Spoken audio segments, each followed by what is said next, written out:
green guy living under the bed. I got a little sock before you turn your head. Like a bolt to light, make your heart jump. My name is Mr. Bumpy. I go bump, bump, bump, yeah, bump. Bump, bump, bumpity bump. Everybody bump. Bump, bump, bumpity, yeah. He goes 100 miles an hour, he drinks dynamite. His name is Mr. Bumpy, he goes bumping at night. It's Bump with Squishy. She's my very best pal. Bump with Molly. She's my favorite gal. Bump, closet monster and destructo too. But those guys don't bother Bumpy. He knows what to do. Say bump. Bump, bump, bumpity bump. Everybody bump. Bump, bump, bumpity, yeah. He goes 100 miles an hour, he drinks dynamite. His name is Mr. Bumpy, he goes bumping at night. You can bump the doll, bump the bug, bump on the ceiling, a bump on the rug. And you can bump too from the east to the west. Just bump with the monster you love best. Let's bump. Bump, bump, bumpity bump. Everybody bump. Bumpity, yeah. He goes 100 miles an hour, he drinks dynamite. His name is Mr. Bumpy, he goes bumping at night. My name is Mr. Bumpy, I go bumping at night. Good evening, everyone. Welcome to Everything Horror. I am your host, Stacy Cox, and joining me today is Paul and Tessa Baker. And tonight we're going to talk about Bump in the Night. This was a childhood favorite of mine. It's a very old show, but I watched it so many times that I used to remember about how I used to go to sleep reciting like every part of it. And recently it celebrated 25 years. I think that was last year, it celebrated 25 years. So we're going to start it. So guys, Tessa, Paul, I know this is your first time watching Bump in the Night. So please tell me, what are your impressions? What are your first impressions? Well, I personally never heard of Bump in the Night until you actually brought it up to us, Stacy, and told us that it was one of your favorites that you used to watch.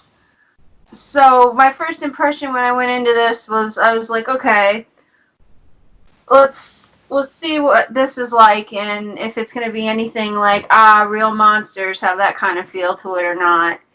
I actually thought it was cute for being a kids show. I liked all the characters. They were all unique in their own way. Mr. Bumpy has a weird fetish with dirty socks. Squishington likes everything clean, and Mr. Bumpy's like this pig, like a slob, and Molly is like this empathetic doll that cares about everybody and everything, and is like, she's like this like bubbly character. Doesn't like anything sad or anybody upset or anything like that. It's like traumatic for her. So I guess it's a pretty interesting show from my opinion from what I saw. Yeah, I agree with you.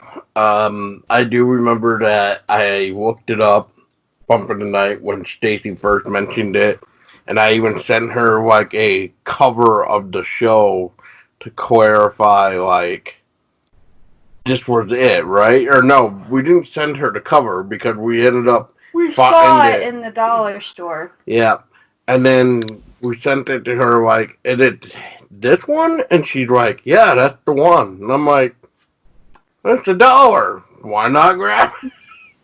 Which we ended up sending Stacy a copy too, right? Yes. Yeah, we ended up sending Stacy her own copy because she didn't have it. And it was $1, so it was nostalgic for her, so yeah. Oh, and I thank you guys for that, by the way. I was actually really surprised, and honestly, I didn't even know they were like selling it on DVD. Honestly, it had been. Well, no, I take that back. It wasn't so long since I last watched it because I remember finding it on YouTube. Before that, I was like, "Oh crap, it's on YouTube! I'm about to binge watch these episodes like right now," because before then it had been forever since I last seen it. And honestly, I kind of forgotten about it until I stumbled upon it on Tubi TV. I was like, "No shit!" I'm about to watch this. It's kind of like, after you've been so long of watching like original episodes of Tom and Jerry, and then you just find them like, oh shit, I'm about to like binge watch these episodes because they're like awesome. So yeah, one time I watched that show so much, and I could recite it all, and then years have went by, and I kind of forgotten about it. Then I stumbled upon it again. I'm like, oh man, I'm about to watch this again. But so let's delve a little bit more into the characters. Okay, honestly, I feel like out of all the characters on there, well, not okay. Let's say we already know Mr. Bumpy. He acts like a monster. He's what you would expect a monster to be, right? His whole like demeanor and attitude and like what he does. As you mentioned, Tessa, he's obsessed with socks, dirty socks, the dirtiest socks ever. I'm just like, ew. And he Wow. lives in like this pigsty underneath the bed. kid's bed. Yeah, so there's Right. the monster under the bed Yep, type of thing. monster under the bed. Yeah. Now, Mr. Squishington really like confused me, right? He's supposed to be this monster, but yet he prefers to be clean. Everything clean, himself clean, just clean, clean, clean. And he's always worrisome about Mr. Bumpy and like has to be on top of everything. Like everything's gotta be in order, and if it's not in order, it's not gonna go right. And I think there's like one episode where he kind of flips out because something isn't quite right. OCD when he has to go and stay with Mr. Bumpy, and he ends up cleaning Mr. Bumpy's space Right. and making it all clean and everything, which throws Mr. Bumpy off because Mr. Bumpy loves his filth and his sloppy mess and everything, and Squishington comes in, just cleans everything up and organizes everything. He's like, oh. And that was a cute episode, actually. That was a cute episode. Because after Mr. Bumpy throws him out, he's just like, oh, you know what? I feel bad. I like trashed his place and he cleaned up my place. I'm gonna go and like clean up his place. And then you get Squishington that's like, I kind of feel bad. I cleaned up his messy stuff that he liked, and I want to go mess it up again. So, yeah, that whole episode was cute. And Squishington also lives in the toilet. Yeah, the back of the toilet. Yeah, he lives in the back of the toilet in this clean, like, spick and span, spotless bathroom.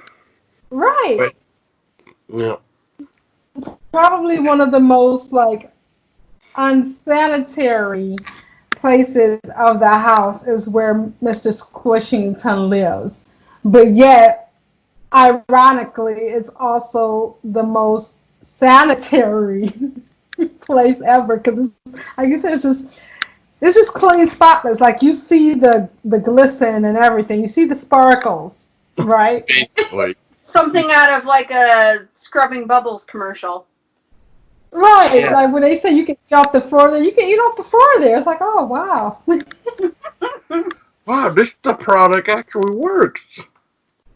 Now, what about Molly? I sympathize with Molly in the one episode where she just kind of felt like used and abused.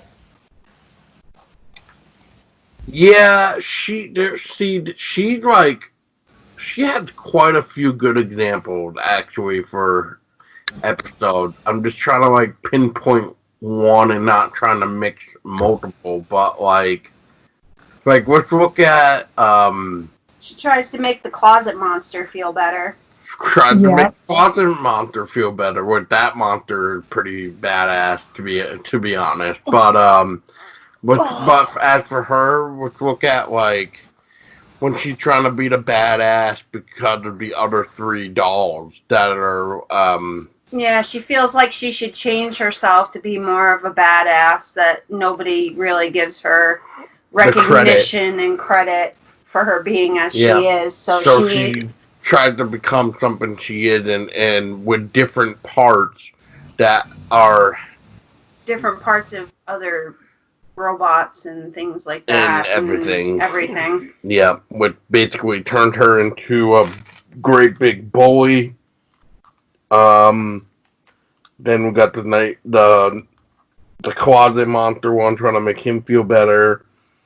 Then we got like, oh god, Mr. I think she's like trying to get. She's trying to. There's various episodes where she's trying to make everybody feel better, even. Yeah, like, but then there's like even the one where Mr. Bumpy and Squishington is oh god, what was that game they were trying to play? Like that scare game with Molly, but Molly doesn't like being scared or whatever, like or something like that. Oh god. It's like the Scarathon or something like that. Yeah. And then like they think they scared her to the point where she just like stopped moving completely. And she ends up scaring them and getting even. So yeah, I remember that one. That's probably had to be actually one of my favorite episodes. And was that Hide and Go Freak? Is what Hide and Go Freak. That's what it was. Hide and Go Freak. Right. Yeah. And I think one of my favorites with Molly was when she got tired of being pretty much like used and abused, and then what happens? She ends up like on this obsessive quest to become stronger, right? Yeah, the badass one where she has to where she gathers up different parts of different things like the robot arm or leg or whatever it was. The robot legs and the monster arm and something else. And somebody's chest. I just can't remember who. I think it was the robot's chest too. No, there was like a blow dryer arm from like the dollhouse. Yep. And then a monster arm. Yep. And then there's robot legs. And then I just don't remember, like the tin chest, wherever that came from. I don't remember the tin. And what I did not like at first, what I didn't count on was kind of how it ended to where. What was she? Was she dreaming that this whole time? And then there was actually another version of her that was taking things further, that was amplifying things, right? Right. You guys remember that part? Yeah. Yes. Yeah, I thought that was actually a pretty good twist, actually, to be honest. I did too. Because I didn't think that there was going to be like a different part until oh crap, who was it? It was Squishington and Bumpy, right?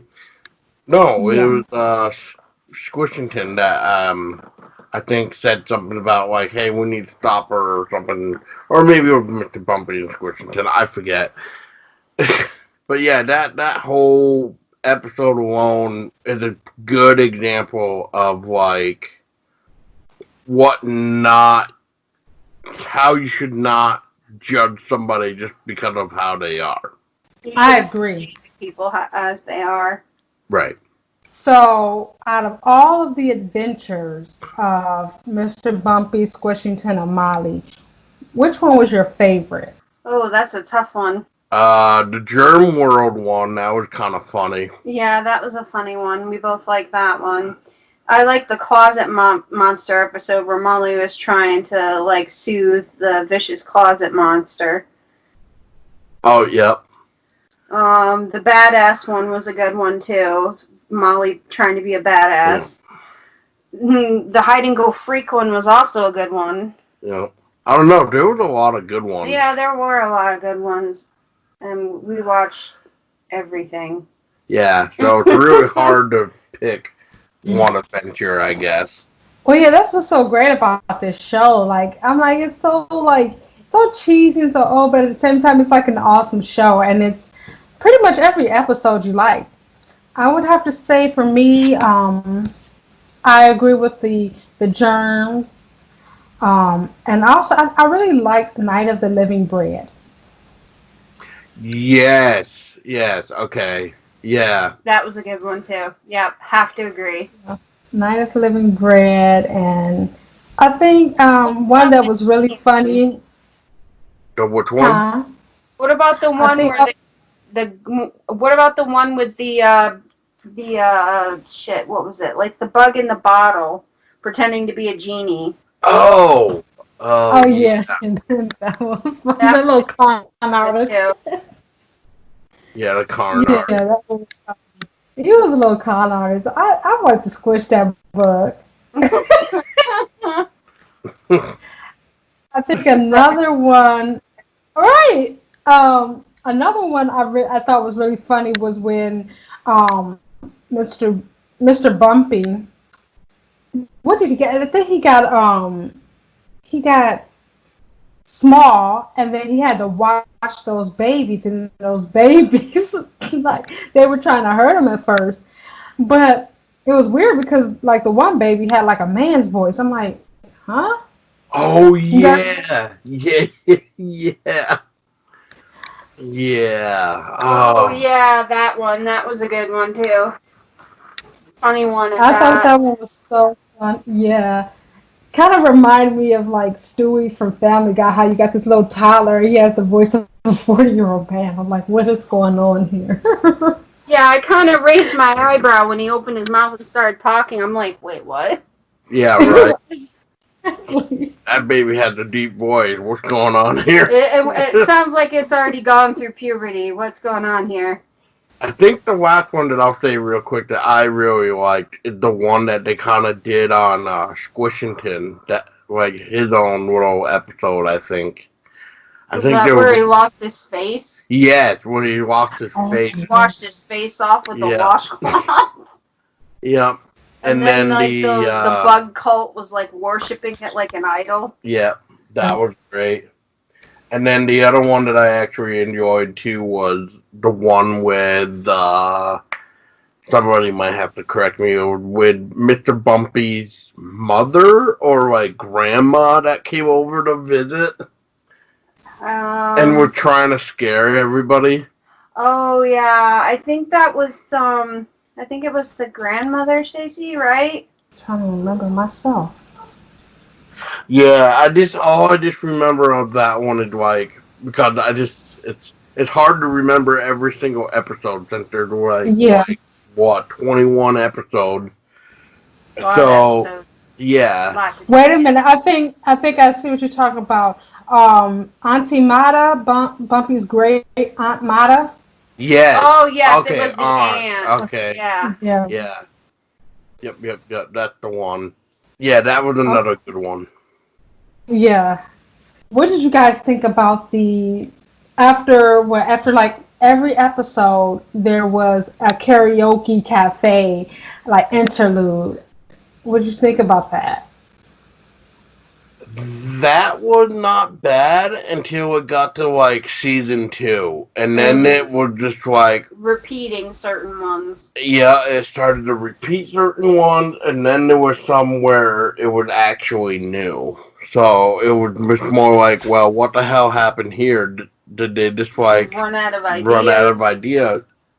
And then I kind of thought, like, they started to also repeat episodes with like some new episodes as well. That's where I kind of was going like, well, I don't know what's going on here, but I feel like I've seen this episode before. So I went back and looked, and yeah, it was almost like. Well, yeah, I understand that. Yeah, because honestly, like I said, it's been a while since last seen it and everything, and rewatching it all. And I guess I missed this the first time, but I'm watching it again. Getting it fresh in my mind. I'm like, wait a minute. Why are they repeating? Like, why are they repeating? Episodes of season 2 and everything. So it was so confusing. When I'm like, yeah, I understand what you're saying. That was confusing. Well, I guess thank goodness for the whole being on DVD or whatever now versus watching it on TV where. We can just skip it because we know what's going to happen versus just, seeing it and hearing the same song and make you want to pull out your hair because it's just like, wait a minute, this song just sang like in the last episode or something. So Or yeah, like the last season, or what's going on here? or the last karaoke night thing that Mr. Bumpy had, like Stacy was saying, was the end of each episode. Mm-hmm. Yeah. So, what did you think about the animation? Like, as far as I can tell, from the top of my head, there are two, including Bump in the Night, shows where I've seen it on claymation. What did you guys think about the claymation, or do you think it could have been better in a different form of animation? Oh, I think it's fine the way it is. Stop motion animation with clay, I think, is like one of the most hardest but amazing thing you can do, because you got to give everybody that does the stop animation stuff like so much respect for how much work actually goes into the stop motion, because you got to think something like Bump in the Night that is about, let's just say, 24 minutes, because TV, you got the commercial breaks, so like two commercial breaks usually. um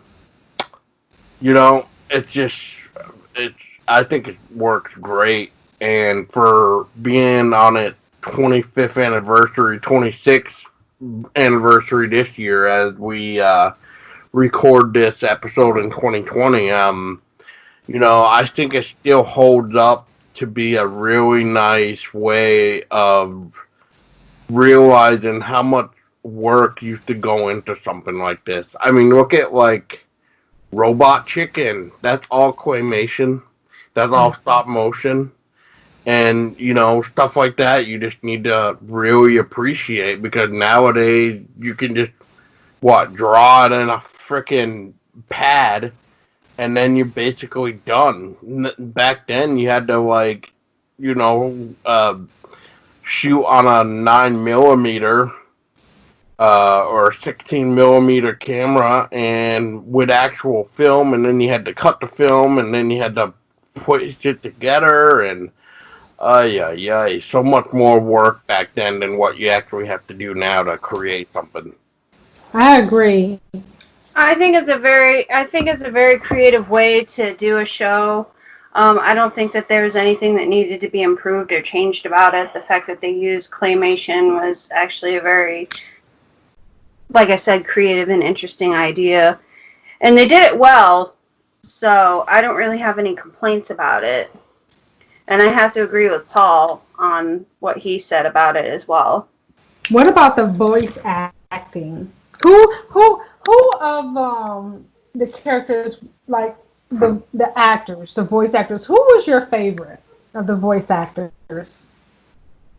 Well, when I was first went into this, I could not help but, like, it would oh man, I wish I recorded myself when I heard Mr. Bumpy's voice for the first time, and like really listening to Mr. Bumpy, because I'm like looking at Tessa, and I said, I swear to God, I know who this voice actor is, and it reminded me of somebody else, and it was pissing me off so bad. I was like, he was so like oh my infuriated because he God. couldn't pinpoint who it was. It was like driving him nuts, because he's like, I know I've heard this voice somewhere else before. Where have I heard this voice before? Yeah, so it got to the point where I was like, oh my God, I need to look this up. I need to look it up. And then, like, even to, like, right now, I don't even know I'm going to find it in time. But after learning who Mr. Bumpy's voice is, I'm like, yes, this is exactly who I thought of when I heard his voice. Exactly who I thought of. But now, like, because I'm not hearing the voice right away to really sink it into me again, because I finally figured out who it was, of course. But I'm like, oh my God, he has to be the voice of this. And right now, like I said, the series is now blanking in my head because I figured out who it was. But I was definitely like freaking out because I just could not put my damn finger on it. So, and then I just started looking at the guy. For anybody listening, it's like just so you know who I'm talking about. It's Cummins. Like he does so much voice acting. It's freaking crazy. We're pretty sure that you would even know him from something on the list. For sure. Yeah, there has to be something on his huge list that you would know him from. And I mean, has to be because it's just ridiculous. I, of course, noticed him from a specific one, though. And once I learned who it was, I was just like, yep, this is him. This is almost like the same exact damn voice, and it just blows my mind. As for the other actors, I think I was more like, I think I heard of them, but I'm more I think he aware of likes Mr. Bumpy Jim. more. Yeah. Yeah. Yeah, that's about it. But it was still nice to see like some of the other voice actors. I think they were all pretty neat in their own unique ways, but I think I resonated most with Molly's character because she's empathetic. She's empathetic and very caring and nurturing and everything, and likes to take care of people and everything. So her character kind of resonates with me. I agree. Now, do you think they could have made this series last longer, or even like a movie, like a full feature movie, or did they stop while they could? Because as we mentioned before, there were episodes that was repeating in season 2. I think if they didn't run into the issue of recreating redoing episodes, like, or repeating and stuff like that, and if they found a way that they could have come up with like new ideas, that they probably could have kept the series going. But I think towards the end, when stuff started to repeat and they were running out of ideas, I think that's where they started to lose like their momentum and everything. I do believe that there was a short movie or short film that they did, wasn't it? Yeah, there was a movie that they did do. It was Was it the holiday special? yes. Yeah, it was the holiday. The bump of the night before Christmas. I forget what it's called Hold on, now. let me see here. 'Twas the night before Bumpy.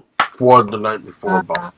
Yes, 'twas the night before Bumpy. So they did a small Christmas special type of deal. Which we ended up watching that too, but that will be a Christmas special episode if we get to that. If we remember what I should say. Yeah, we might need a refresher around the holiday season for that one. Just for the heck of it.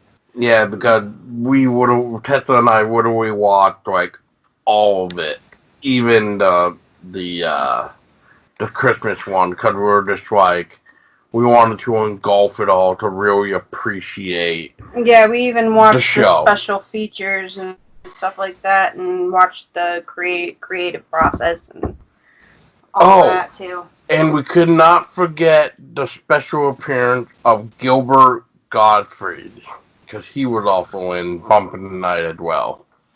Yes. For one episode.